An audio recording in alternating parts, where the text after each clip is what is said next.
मुस्तफा अहमद और आप देख रहे हैं न्यूज़ जनरेशन इंडिया। धारावी की बेटी आज धारावी में अंजुमन बाशिंदगा ने बिहार में अपनी कुछ पिछली यादों को जो है याद करने यहाँ पहुंची है। वो लम्हात याद दिलाने आई है, जो लम्हात सबके आंखों के सामने आज भी दौड़ रहा है। वो कोविड का दौर वो याद दिला रही है कि किस तरह से हमने मजदूरों को यहाँ से उनके गांव तक भेजा है, किस तरह से हमने उन्हें खाना दिया है कि लोग परेशान नजर आते। ताई आखिर क्या जरूरत पड़ गई कि लोगों को वो लम्हात याद दिलाने पड़ रहे हैं। वो बताया जा रहा है कि किस दौर से हम गुजरे हैं। नहीं, जब काम की बात आई तो मैंने ये बात बताई कि अंजुए बिहार के माध्यम से जो उस वक्त काम किया गया वो बहुत काबिले तारीफ था। उस वक्त जब फोन पे जब ट्रेन के लिए जाना पड़ता था तो लोगों को जमा करना, अभी आप उसको याद करिए या उसको उस समय का हमारी कि क्या परिस्थिति में हम गुजरते थे। मुझे याद है यहाँ पे मैं फोन करके बोलती थी अभी गाड़ी तय हो गई है, यहाँ 2-4 जगह पे गाड़ी जा रही, जो गाँव के लोग हैं उनको जमा कर दीजिए। तो जिस तरह से डेटा यहाँ से कलेक्ट हुआ, मतलब हर गांव का कौन से गांव को कौन सी ट्रेन चाहिए, कितनी ट्रेन चाहिए, कौन उस ट्रेन में से जाएगा, कौन उसका कोऑर्डिनेशन करेगा, इतना डिटेलिंग काम इन्होंने किया। क्योंकि ये वक्त ऐसा देखो, जब अच्छा वक्त होता है ना तो सब आते हैं, जब दुख में हमारे साथ कोई खड़ा है तो वो हमारे लिए सबसे बड़ा है। तो मुझे उस समय ऐसा था कि जिस समय कोई यहाँ पे मतलब काम नहीं कर रहा था, तब यहाँ पे ये लोग काम कर रहे थे। आपको याद नहीं होगा, लेकिन हम 90 फीट पे भरने का टाइम तो इन लोगों ने किस तरह से फॉर्म लेके और उस वक्त जब हम मेडिकल का सर्टिफिकेट शुरुआत में लेने का काम हुआ था, मालूम है क्या, तो डॉक्टर के पास सब लोग लाइन लगा के खड़े थे। तब इन्होंने आके हमें बोला कि, और तब केंद्रीय पथक वहाँ पे 90 फीट के रास्ते पे आया था। तब उनको हमने कहा था कि ये डाली क्यों आपने, एक सर्टिफिकेट को 1000 रुपया देना पड़ रहा है। तो उस समय इन्होंने जो काम किया, जब लोग कहते थे कि हाथ नहीं लगाना चाहिए, जब लोग एक दूसरे से बात करने से डरते थे, तब उतर के आए और लोगों को मदद करने के लिए आए। जब लोगों के पास खाना नहीं था तब खाना देने का इन्होंने काम किया। तो ये बहुत बड़ा, मुझे लगता है इससे बड़ा कोई काम नहीं हो सकता। आप जिस इंसान को अपनी फैमिली को मिलना था उसको उसकी फैमिली से मिलाया। उस समय हम रास्ते पे से जाते थे ना भाई साहब, तो लोग ऐसा पानी में कंटेनर लेके साइकिल पे जा रहे थे।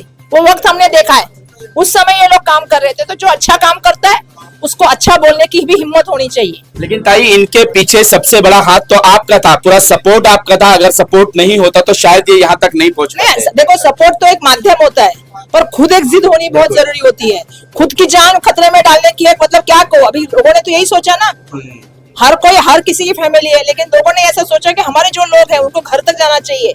जब बांद्रा की घटना हुई, लेकिन धारावी में ऐसी घटना नहीं हुई, लोग ऐसा कुछ भी नहीं हुआ। लोगों को बकायदा घर तक छोड़ने का काम हुआ, उनको खाना देने का, उनको सब तक घर तक पहुंचाने का काम हुआ। और मुझे याद है कि कुछ लोग बिहार में जाने के बाद उन्होंने हमको फोन किया, और अभी भाई नहीं है हमारे जो बिहार में मुझे से कोऑर्डिनेट कर रहे थे, तो मैं उनको, हाँ पप्पू भाई, मैं इतना धन्यवाद देना चाहूंगी कि वो हर दिन भाई साहब ट्रेन का 1 घंटे 2 घंटे में ट्रेन का हमको पहले आता था 5-6 सुबह मॉर्निंग को, शाम को ट्रेन जा रही है, तो लोगों को बहुत मुश्किल से काम किया था। और ऐसे वक्त में जो लोग काम कर रहे थे उनको याद करना, क्योंकि उसमें से बहुत सारे लोगों ने, मैं देखी धारावी में बहुत सारे लोग की दुर्भाग्यवश उसमें वो बीमार पड़ गए, कुछ लोग की मौत हो गई। लेकिन आज वक्त है कि जिन्होंने काम किया उनको याद करें। दो डिमांड ये आपसे कर रहे हैं, एक स्कूल की डिमांड है और दूसरी जो है वो कंप्यूटर की डिमांड है। इसको कहाँ तक का आप नहीं, मुझे लगता है इन्होंने कंप्यूटर की मांग की है, स्कूल की भी मांग करेंगे तो मैं प्रॉब्लम है। अगर धारावी में तो आप भी हो, धारावी में हम हैं, सबको पता है कि क्या है सबसे बड़ा समस्या। लेकिन कंप्यूटर की बात की जहाँ बात है, मैं बिल्कुल उनके साथ हूँ। और जैसा जगह की भी बात करेंगे तो हम उनके साथ ही, हम तो कोई ऐसा सवाल ही नहीं है। जब आपको मालूम है कि वो हबीब रजा स्कूल शुरू करने की बात की थी तो हमने मदद की थी। उसको विरोध करने वाले, उसकी कंप्लेंट करने वाले कौन है मालूम कीजिए। ताई, रीडेवलपमेंट को लेकर क्या कहेंगे कि जिस तरह से अडानी ने भूमि पूजन शुरू की थी और उसके खिलाफ जो है, हमने उनके खिलाफ मोर्चा करने की ठान ली थी। हम मोर्चे में भी उतरे थे, मैं पहुंचने से पहले खत्म हुआ, क्योंकि उन्होंने कहा कि हम कैंसिल कर रहे हैं। लेकिन उनके खिलाफ हम सातत्य से बात करते हैं। क्यों कर रहे हैं? क्योंकि धारावी के नाम पे, धारावी 550 एकड़ है, धारावी के नाम पे 1500 एकड़ जमीन ली है। उस समय वो सॉल्ट प्लांट लैंड के अतिरिक्त पीसी देके आई। अब आप देखोगे तो वहाँ दलदल है, वहाँ मैंग्रोव है। एक तरफ पे आप कहोगे कि मैंग्रोव के यहाँ पे डेवलपमेंट नहीं हो सकता, देवेंद्र फडणवीस जी कहते, तो यहाँ कैसे डेवलप हो सकता है? लेकिन बिगर मास्टर प्लान के ये बिल्डिंग निर्माण करेंगे प्लान छोड़िए, हम रेंटल हाउसिंग में जाए क्यों? हम रेंटल हाउसिंग में क्यों जाए? और जो भेजने की बात वो कर रहे हैं, अभी मुझे बताइए, वो अगर बोलते कि धारावी वालों को कुछ बता नहीं रहे और इतनी सारी जमीन धारावी के नाम पे क्यों ले रहे? 1500 एकड़ जमीन लिया है तो किसको शिफ्ट करे? धारावी के नाम पे धारावी वालों को शिफ्ट कर रहे। और वहां पे जो कोने में वो रेलवे की जमीन है उसमें शिफ्ट कर रहे हैं। तो इसका मतलब क्या है, बाकी जमीन किसकी होगी? तो हमारी लड़ाई, मैं तो लड़ाई इसलिए लड़ रही हूँ कि धारावी के आदमी को धारावी में घर में सारे एजेंट कह रहे हैं कि धारावी करो को धारावी में दीजिए, आप गली गली में एजेंट शुरू हो गए। मेरे को मालूम है एजेंट कौन है। अब जो एजेंट बात करे वो सामने आके लिख के दे ना, गवर्नमेंट डिक्लेयर कर दे। बिल्कुल। हाँ, 80% शेयर उनका है, 20% शेयर गवर्नमेंट का है। गवर्नमेंट भी नहीं बोल सकती अभी कुछ। हमने तो प्रोजेक्ट गवर्नमेंट को दिया था ना, तो हमें 80% शेयर गवर्नमेंट का चाहिए, 20% उनका शेयर चाहिए।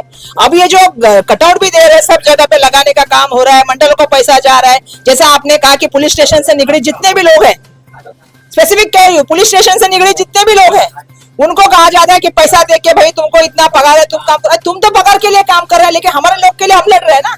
तुमको तो तुम्हारा महीने का पगार मिल जाएगा जो तुमको मिलने वाला है, लेकिन अगर तुम जिम्मेदारी ले सकते हो क्या? और मेरा एक सवाल है आपसे, सबसे सवाल है मेरा, लीगली सर्वे कौन करता है? ये बिल्डिंग एसआरए की बनी है, सर्वे कौन करता है? बीएमसी करता है। या तो एसआरए करेगा, या तो बीएमसी करेगा, तो एमएमआरडीए करेगा, या तो भाड़ा करेगा। ये कौन कर रहा है? ये हमारे में से कोई तो उठ के कर रहा है, बराबर है ना? इसको आप इनको भाई साहब को अपॉइंटमेंट कर दिया, अब ये भाई साहब घूम रहे और ये सब बात कर रहे। अरे ये कौन से ऑथराइज बात कर रहे, बताइए मुझे। आज भूख हड़ताल को लेके क्या कहेंगे? जिस तरह से अनिल देसाई सर वहां पर आए उस भूख हड़ताल में और तमाम पार्टी के लोग, मैं भी वहां पे आने वाली थी, उतने में वो खत्म हो गया क्योंकि वो कैंसिल हो गया। तो उन्होंने मुझे कहा कि ताकि भी खत्म कर रहे हैं हम लोग। मैं भी खुद वहां पे आ रही थी क्योंकि ये हम सबकी, धारावी की सबको मिलकर एक ही मांग है। और जहां तक मेरी बात है, मैं तो हमेशा ही कह रही हूँ, अभी मैं खुद भी घूमने वाली हूँ, सब जगह जगह में मीटिंग लेके बात करने वाली हूँ कि मेरा कहना ये है कि आप कुर्ला के लोग कह रहे हैं हमको गार्डन चाहिए। वहां पे मैं गई थी, वहां पे मुंबई यात्रा में मुलुंड के लोग, कंजूर के लोग तो सामने लेके वो चल रहे थे, पीएपी जो हमको है वो मुलुंड के लोगों को मिलना चाहिए। मैंने बोला तुम हमारे को मत बोलो, हम जब वक्त है तो हम धारावी के लोग को आके इधर खड़ा रख के करेंगे, क्योंकि हमको नहीं चाहिए मुलुंड की डंपिंग ग्राउंड। हम कहा बोले हमको डंपिंग ग्राउंड चाहिए? हम तो धारावी से बात कर रहे हैं। हमको तो शकत नाका भी नहीं चाहिए, ना डंपिंग ग्राउंड चाहिए, ना सॉफ्ट लैंड चाहिए, ना हमको मदर डेयरी चाहिए। हमको तो धारावी भी चाहिए। आप जब बोलो तब खड़ा रहो, हम आपके साथ आके खड़ा रहेंगे, हम आपके अगेंस्ट है ही नहीं। ताई आई थी अंजुमन में मिलने के लिए, पुरानी जो यादें थी उनकी वो ताज़ा करने के लिए। लॉकडाउन का जो टाइम था उस टाइम पे जो काम की वर्षा ताई ने हमारे साथ मिलकर, अंजुमन बाशिंदा ने बिहार धारावी के साथ जो मिलके काम की थी, तो उनको वो याद ताज़ा करने के लिए आई थी। और वो आई तो हम लोगों ने कुछ उनसे बात रखा कि अंजुमन को स्कूल की ज़रूरत है, तो उसके लिए जगह का मुहैया कराया जाए। तो मैडम आश्वासन दी है कि उसमें हम आपके साथ खड़े हैं। और कंप्यूटर की बात मैंने की कि कंप्यूटर क्लासेस चालू करना है, जो यहाँ पे खुद ऑफिस में ही जगह है उसके लिए। तो मैडम ने कहा कि ठीक है, वो हम करके देंगे। सोनू भाई, जिस तरह से आप गलियों में घूम रहे, हर लोगों से बात कर रहे हैं, उनकी परेशानियों को देख रहे हैं और वो ताई तक पहुंचाते हैं, कभी एमएलए तक पहुंचाते हैं, एमपी तक पहुंचाते हैं और सरकारी दफ्तरों में भी आप खुद पर्सनल चले जाते हैं, लोगों की मदद करते हैं। क्या धारावी कर जो है आपके इन कामों को सराहते हैं? क्या चाहते हैं वो कि उनको उनका काम हो जाए? देखिए, चाहे स्वास्थ्य से जुड़ी समस्या हो, चाहे राशन विभाग हो, चाहे मनपा बीएमसी की विभाग हो, जो भी लोगों की समस्या होती है, हम वर्षाताई गायकवाड़ जी के नेतृत्व में हम लोगों का काम करते हैं। चाहे वो गटर का विषय हो, अभी आप देख सकते हैं कई सालों से नगर सेवक का इलेक्शन नहीं हुआ है और जिसके कारण से गली गटर पूरा भर रहे हैं। अभी यहाँ पे भी देखो बहुत सारे कंप्लेनर बैठे हैं जो हमारे इधर काम नहीं हो रहा है। और कुछ ऐसे लोग हैं जिनको महानगर पालिका के माध्यम से फंड मिला भी है कि अपने अपने वार्ड में काम करो, लेकिन वो सिर्फ फंड लेके बैठ गए, कुछ काम उनका किधर ठिकाना नहीं है। आप देखेंगे कोई भी गली में किधर पे भी कुछ भी काम हुआ नहीं है। हर जगह ढापा टूटा है, गटर टूटी है, गटर के बाथरूम के पानी बाहर आ रही है। कल भी जोगली का नारा में कई दिनों से पूरा गटर का पानी बाहर आ रहा था, तो मैंने ताई से बात करके पर्सनली साफ कराया। पूरे धारावी में अभी हम लोग ऐसे ही काम कर रहे हैं। और रही बात मेडिकल फील्ड में, एजुकेशन डिपार्टमेंट में, तो हम लोग फील्ड में मैडम के नेतृत्व हमें सब मतलब उनकी जरूरत पड़ती ही है। जैसे स्वास्थ्य का मसला होता है उसमें उनकी जरूरत होती है, एडमिशन का मसला होता है उसमें उनकी जरूरत होती है। तो हम लोग उन लोगों के रास्ते में हैं और लोग करते भी हैं। धारावी में सबसे बड़ा गणेश उत्सव चलता है। गणेश उत्सव के समय चल रहा है ये। आज गौरी, कल पूजन है और कल विसर्जन है। तो मैं आपसे जानना चाहूंगा कि धारावी में कई ऐसी सड़कें हैं जहां कचरों का ढेर लगा हुआ है, बीएमसी वहां नहीं पहुंच रही है। क्या अब उन्हें त्योहारों का भी लिहाज नहीं है कि वो त्योहार में पहुंचकर सफाई भी कर सके? देखिए, मुंबई महानगर पालिका तो बिल्कुल भी मेरे ख्याल से सो चुकी है कि जब से ये अडानी को टेंडर मिला है तब से इन लोगों का भी यही है कि जो सरकारें जितने भी जो सरकार के नेतृत्व में जितने भी अधिकारी आते हैं, चाहे महानगर पालिका होने दो, चाहे और भी कोई भी विभाग हो, सिर्फ वो उन लोग धारावी के पीछे यही लगे कि बराबर गटर साफ ना हो, कचरा ऐसे ही पड़ा रहे, लोगों का मतलब काम ना हो कि लोग चिढ़ जाए और चिढ़ के धारावी से भाग जाए। पहले रोज गाड़ियाँ आती थी, हर गली में झाड़ू लगते थे और हर घर घर पे आके कचरा के लिए महिलाएं जो भी दत्तक बस्ती लगता था उनका, वो आके कलेक्ट करते थे। लेकिन आप देखेंगे कि जहाँ पे 3 टाइम गाड़ी आना चाहिए कचरा साफ करने की, अभी वो दिन में 1 टाइम आते हैं और पूरा कचरा कूड़ा ऐसे ही रहता है कि धारावी के लोग बीमार रहे। आज आप सर्वे करेंगे, हर एक घर छोड़ के कोई ना कोई बच्चा बड़ा बीमार रहता है। तो ये साफ सफाई में बिल्कुल भी महानगर पालिका फेल है। 50,000 करोड़ रुपए से सालाना बजट है महानगर पालिका का, लेकिन वो बिल्कुल भी काम नहीं कर रही। इसका हम लोग निषेध करते हैं और आगे भी निषेध चलो करेंगे। भाई, बीएमसी की बात चली है तो बीएमसी जो है वो फेरी वालों को तो उध्वस्त करने के लिए वो तुरंत आ जाती है। फेरी वालों का धंधा बर्बाद करने और उनको लूट कर ले जाने के लिए बहुत जल्दी आती है। लेकिन आज ही की घटना है कि धारावी पुलिस स्टेशन के सामने जो टेम्परेरी तालाब बनाया गया है गणपति के विसर्जन के लिए, वो टूट कर बिखर गया, पूरा पानी बहने लगा, लेकिन बीएमसी सो रही थी। देखिए, जो हॉकर्स का जो विषय है, जब से हमारे धारावी में जो साइन ब्रिज टूटने के कारण जो हॉकर्स के साथ में जो भी जुल्म सितम हो रहा है, क्योंकि वो धारावी के हॉकर्स है, वो किधर जाएंगे धंधा करने के लिए। धारावी वाले अभी बाहर की गाड़ी आ रही है, हम धारावी वाले ने उसको एक्सेप्ट किया है कि ठीक है हम गाड़ी जाने देंगे, जो भी है महानगर पालिका और पुलिस के नेतृत्व में वो चल रहा है। पर हमारे धारावी के हॉकर्स को जहाँ पे जो धंधा लगाते हैं, महानगर पालिका ने बाकायदा वाइट पट्टा मार के दिया है। वो पट्टा के अंदर में आपको जो करना है करो, लेकिन उसी तरह पट्टे के अंदर काम करते हैं। और वो फिर भी उधर पे अभी बीच में बहुत परेशानी थी, सारे लोग बीएमसी के अधिकारियों से मैडम ने बात किया, सारे लोग मैडम के पास में आए थे कि ताई हमारे साथ ऐसा ऐसा हो रहा है, हम लगाते हैं और हमारे को फाइन मारा जाता है, हमारा बाटला उठा के लेके जाया जाता है। तो मैडम ने बीएमसी के अधिकारी से, वार्ड ऑफिसर से बात की है, यहाँ के जो वरिष्ठ पुलिस निरीक्षक उनसे बात की है, डीसीपी मैडम से बात की है। तो सब एक दूसरे के ऊपर ढकेलते कि मैं नहीं, लेकिन हमारे धारावी के हॉकर्स इसमें पिस रहे हैं। और हमारे धारावी के हॉकर्स यहाँ तक कि इनकी ये नौबत आ गई है कि उनके घर में अभी खाने के वादे हैं। तो इसके लिए हमारी लड़ाई अभी भी चलती रहेगी। रही बात जो आपने जो बोला, जो तालाब बनाए थे विसर्जन के लिए, गणपति के लिए, तो आपको लगता है ये महानगर पालिका का फंड उधर पे यूज हुआ और ये 10 दिन का तालाब बना था, लेकिन वो तालाब 3 से 4 दिन में, आज मेरे ख्याल से 4 दिन हुआ रहेगा, 4 से 5 दिन हुआ रहेगा, वो टूट गया। तो आज हमने उधर पे विजिट भी किया है, अभी उनसे हमने बात किया, महानगर पालिका के अधिकारी थे, बोले हम अभी लोखंड के इधर पे बना के देंगे। तो यही काम उनको पहला करना चाहिए था, लेकिन अभी वो जो उन्होंने ईंट का बांधकाम किया था, पानी का ज़्यादा लोड होने के कारण वो फूट गया। वो नसीब अच्छी है कि वहाँ पे स्कूल के बच्चे आते ही आते हैं, और भी कुछ वो सुबह के टाइम में ऐसा हुआ, तो ये बिल्कुल भी नहीं होना चाहिए। महानगर पालिका को इस विषय पे ध्यान देना चाहिए। आखिरी सवाल मेरा कि 17 तारीख को गणेश विसर्जन है और 18 तारीख को ईद मिलादुन्नबी है, लेकिन मुसलमानों ने अपना दिल बड़ा किया और उन्होंने 17 के बजाय 18 तारीख को ईद मिलादुन्नबी कर रहे हैं। क्या और भी कोई हमें देश से प्रेम और एक दूसरे से प्यार मोहब्बत की का सबूत देना होगा क्या?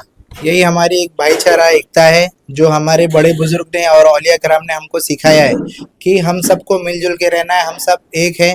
जो हमारा जो नारा है, वो हम सब जितने भी जाति धर्म है, हम मुसलमान, जो हमारा मजहब है, जो हमारे हुजूर ने हमको सिखाया है, जो हमारे नबी ने हमको सिखाया है कि हम सामने वाले की भी जो धर्म है, जो हमारे हिंदू भाई है, जो हमारे क्रिश्चियन भाई है, जो हमारे सिख भाई है, सबका एहतराम करो। उसी को देखते हुए हमने ईद मिलादुन्नबी, जो हमारे लिए हमारी लाइफ का जो साल का सबसे बड़ा प्रोग्राम, सबसे बड़ा त्यौहार हम जो मनाते हैं, जो हमारे नबी का विलादत का दिन है, लेकिन उसको भी हम देखते हुए एक दिन हमने आगे डिले किया है कि हमारे हिंदू भाई को किसी चीज़ की तकलीफ ना हो, और हम सभी लोग एक दूसरे का सम्मान करते हुए हमने 18 तारीख को डिसीजन लिया है। धारावी करो को क्या कहेंगे? धारावी घरों के लिए एक ही मैसेज है कि हम सब एक का जो नारा हमारे गायकवाड़ साहब ने दिया था, और जब भी एक हम बचपन में स्कूल में पढ़ते तो हमको लिखाया जाता है, पढ़ाया जाता है कि सारे जहां से अच्छा हिंदू सीधा हमारा, और मजहब नहीं सिखाता आपस में बैर रखना, हिंदी हम वतन हिंदू सीधा हमारा।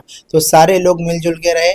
कुछ गंदे लोग आएंगे, आपको भड़काएंगे कि ये भाई ये ऐसा बोल रहा है, मुस्लिम समाज के पास जाएंगे वो बोलेगा हिंदू भाई ऐसा बोल रहे हैं, हिंदू समाज के पास जाएंगे मुस्लिम भाई ऐसे बोल रहे हैं, लेकिन सारे लोग धारावी का एक मिसाल देते हैं पूरी दुनिया को, और आज भी मिसाल देते हैं, और आगे भी हम सब लोग मिलजुल के रहेंगे। सोनू भाई, मुझे एक बात याद आ गई कि जिस तरह से धारावी पीला बंगले में जो आतंक मचाया गया था, हिंदू मुस्लिम किया गया था, उसके बाद और एक घटना सामने आई कि कोई नौजवान जो है वो शटर पर जाकर जय श्री राम लिख रहे थे, रात में जाते और जय श्री राम लिखकर भाग जाते। देखिए यही होता है, कैसे कुछ ऐसे बच्चे होते हैं। बाद में उसका स्टेटमेंट आया, उसने माफी मांगा, धारी पुलिस स्टेशन में आया, फिर वो खुद अपने हाथ से वहाँ पे जो भी लिखा था उसको उसने मतलब ब्लैंक किया। वो तो उसकी कुछ गलती थी, उसने किया और उसने उस पर शर्मिंदा भी है। लेकिन मेरी सभी से यही मैसेज है कि हम सबको मिलजुल के रहना है। चाहे हम अभी कल होके कल कुछ होके हमारे साथ आते हैं तो सबसे ज्यादा मेरे लिए मेरे हिंदू भाई भी खड़े रहते हैं। मेरे घर में हादसा हुआ या कुछ भी होता है तो मेरे भाई लोग पहले खड़े थे, तो और उनके साथ कुछ होता है तो हम लोग पहले खड़े रहते हैं। तो धारावी इसमें मिसाल पैदा करती है। इतना बड़ा हादसा हुआ, आप देख सकते हैं कितना बड़ा विषय था, लेकिन पूरा धारावी कंट्रोल था। सारे मुस्लिम भाई ने कंट्रोल किया और सब सब्र किया और आगे भी ऐसा ही करते रहेंगे। MP वर्षा गायकवाड़ मैडम आई थी बिहार अंजुमन में हम लोगों से मिलने के लिए कि आप लोगों ने जिस तरह से अपने अपने रिश्तेदारों को, अपने अपने दोस्तों को, जानने वाले को जो मेरे क्षेत्र में आप लोगों ने मदद किया है वोट डालने के लिए, उसका शुक्रिया अदा करने के लिए आई हूँ। हमारे सोनू भाई है, सोनू भाई का भी पूरी तरह से ख्याल रखें ताकि वो धारावी वासी के साथ कांधे से कांधा मिल करके और लोगों की समस्या को हल कर रहे हैं। चाहे वो जिस तरह की समस्या हो वो दूर करने की कोशिश करते हैं। चाहे किसी का इलाज कराना हो, चाहे किसी का पुलिस स्टेशन का मामला हो, चाहे कोई भी अगर जरूरत हो तो वो पूरा हेल्प करते हैं और गली गली घूम करके जो भी समस्या होती है उसको दूर करते हैं। तो ताई ने कहा था कि मैं धारावी की बेटी हूं और धारावी के लिए मैं लड़ते रहूंगी जब तक धारावी करो को उनका घर धारावी में नहीं मिलता, मैं उसके लिए लड़ते रहूंगी। और जो सर्वे हो रहा है ये इलीगल सर्वे है, गैर कानूनी सर्वे है, और इस सर्वे के लिए भी मैं लड़ते रहूंगी, चाहे वो धारावी की गलियां हो या संसद हो, हर जगह मैं आवाज उठाती रही हूं और आवाज उठाती रहूंगी। लेकिन धारावी करो को भी सोचना होगा और उन्हें भी मैदान में आना होगा। आज तक के लिए इतना ही। देश विदेश की खबरों के लिए देखते रहें न्यूज़ 18 इंडिया।